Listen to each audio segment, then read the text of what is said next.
Good morning, students. We are reading Democratic Politics, class 9th. That is most important chapter, 3rd. Now we are discussing about chapter is constitutional design, and the next that last topic guiding values of the Indian Constitution. यानी कि हम लोग यहाँ पर जानेंगे Indian constitution कि वो कौन कौन सी वैल्यूज थी जिन्होंने भारतीय संविधान को गाइड किया. In this book we shall study the exact provision of the constitution on different subject. At this stage, let's begin to understand the overall philosophy of what our constitution is all about. कहते हैं कि इस book में आप लोग study करेंगे कि संविधान के वो कौन कौन से विषय थे जो संविधान में जिनकी व्यवस्थाएं की गई हैं. यहाँ पर हम लोग देखने का प्रयास करेंगे कि ओवरऑल क्या था संविधान, किसके बारे में था. We can do this in two ways. We can understand it by reading the views of some of the major leader on constitution, but it is equally important to read what the constitution say about its own philosophy. कहते हैं कि अगर हम बात करें overall संविधान में सभी को इक्वल इंपॉर्टेंस दी गई थी और कहीं ना कहीं सभी की फिलोसफी को इसमें शामिल किया गया था. सभी की जो फिलोसफीज थी उसमें इसको शामिल किया गया था.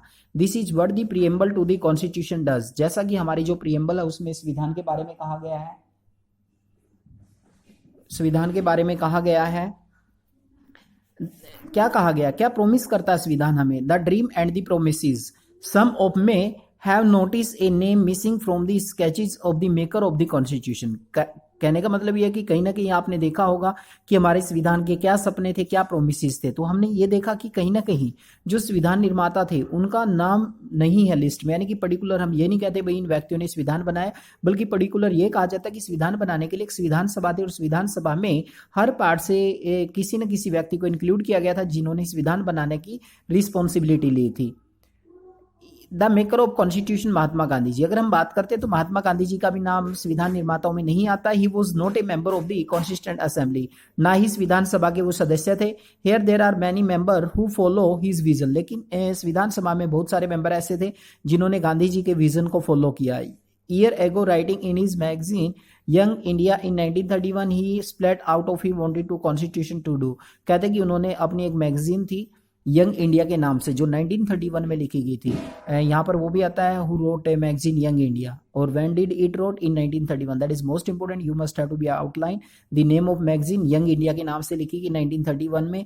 ही had split out what he wanted the constitution to do. कहते कि इसमें गांधी जी ने दिखाने का प्रयास किया कि संविधान हमारे लिए क्या करता है, संविधान की इंपॉर्टेंस क्या है हमारे लिए. तो कहीं ना कहीं ये चीजें देखने को मिली हमें. ये महात्मा गांधी जी की जो बुक्स है, बुक्स में से कुछ कोटेशन यहाँ पर दिखाई गई है. I sell serve for constitution which release India from all trading and partings. कहते हैं कि यहाँ पर कहीं ना कहीं जो संविधान है वो सभी व्यक्तियों के लिए बनाया गया है और सभी व्यक्ति उसको शामिल करते हैं. कहीं ना कहीं गांधी जी की जो बुक थी यंग इंडिया उसमें इस विषय को दिखाने का प्रयास किया गया है. The dream of an India that has been dominated inequality was shared by Dr. B.R. Ambedkar, who played a key role in the making of the constitution, but he had different understanding of how inequality could be removed. कहते कि कहीं ना कहीं doctor B R Ambedkar जी जिनका बहुत बड़ा role रहा संविधान बनाने में, हम लोग मानते हैं कि उन्होंने भी कहीं ना कहीं असमानता का सामना किया और उस असमानता को संविधान से रिमूव करने का प्रयास किया. He open bitterly criticise Mahatma Gandhi ji and his vision. कहते कि कई बार उन्होंने महात्मा गांधी जी को और उनके विजन की भी आलोचना की.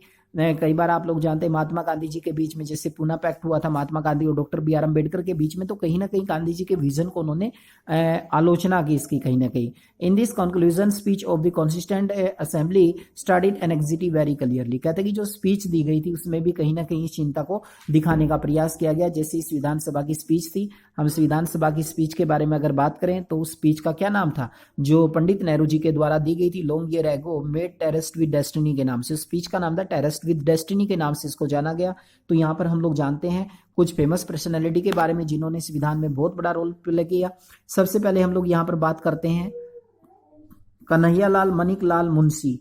गुजरात से बिलोंग करते थे. ये एक तरह से अगर हम बात करें कि इतिहासकार थे, कांग्रेस लीडर भी रहे एंड गांधीन फिलोसफी पर ये आधारित है, गांधी जी की विचारधारा को मानने वाले थे. Later minister of the union cabinet, founder of the Swatantra Party के भी इनको फाउंडर माना जाता. तो सबसे पहले हमने बात की यहाँ पर कन्हैयालाल मणिकलाल मुंशी के बारे में. Now we are talking about B R Ambedkar. B R Ambedkar ji कहाँ से बिलोंग करते थे? मध्य प्रदेश से.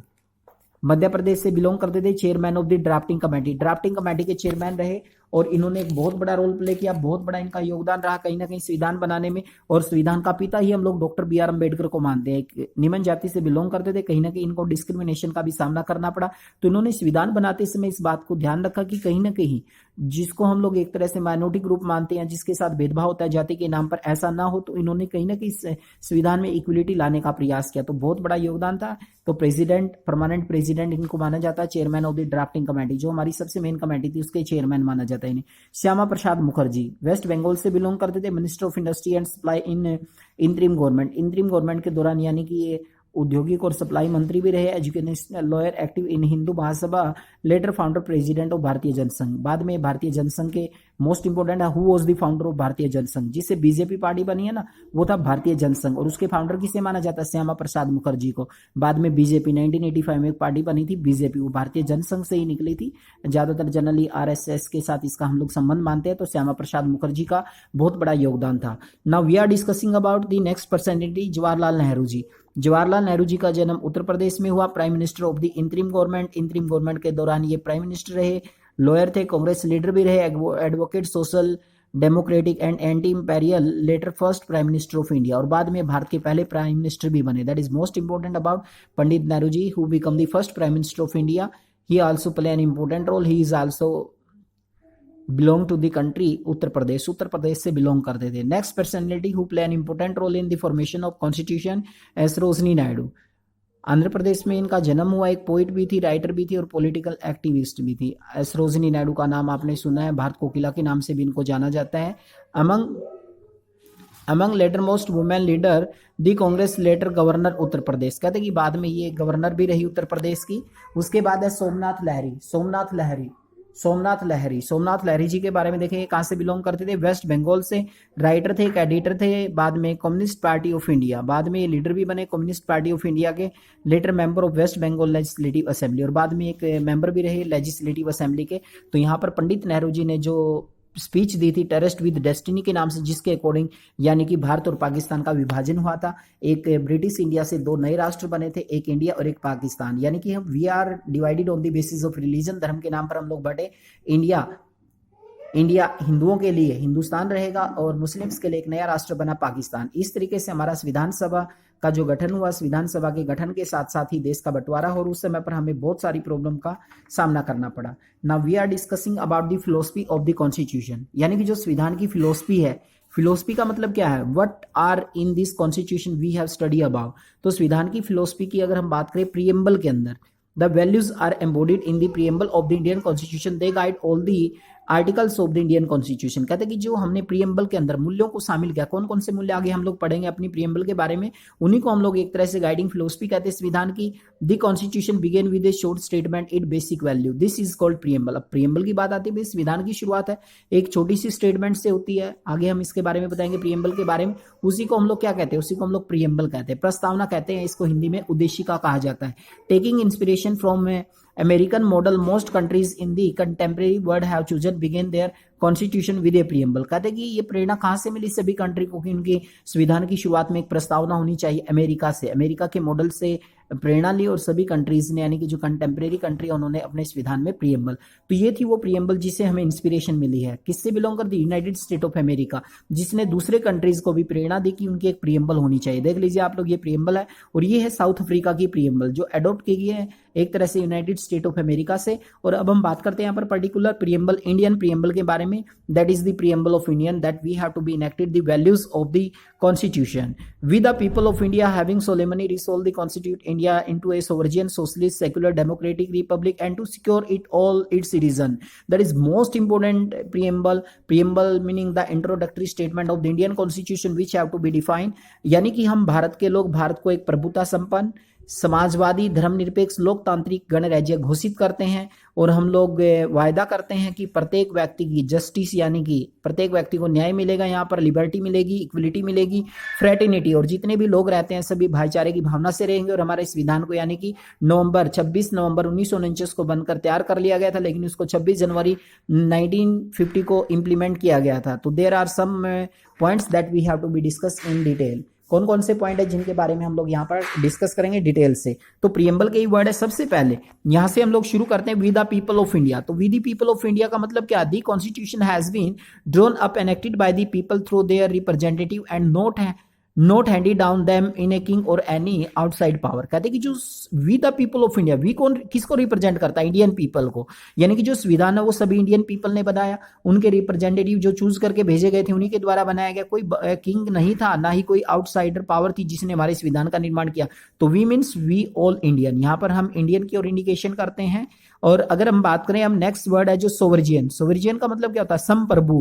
People have supreme right to make decision on internal as well as external matter, यानी कि एक देश के लोगों को जब अपने आंतरिक और बाहरी मामलों में स्वयं डिसीजन लेने का अधिकार है। No external power can detect the government of India, यानी कि कोई बाहर की शक्ति या बाहर की सरकार हमारी सरकार पर दबाव नहीं बना सकती, यानी कि हम संप्रभु हैं, स्वयं के मालिक है, किसी के हम लोग कहने अनुसार नहीं चलते, ना ही कोई दूसरा कंट्री हमारे मैटर में इंटरफेयर कर सकता, ना किसी दूसरे कंट्री को इंटरफेयर करने का अधिकार है।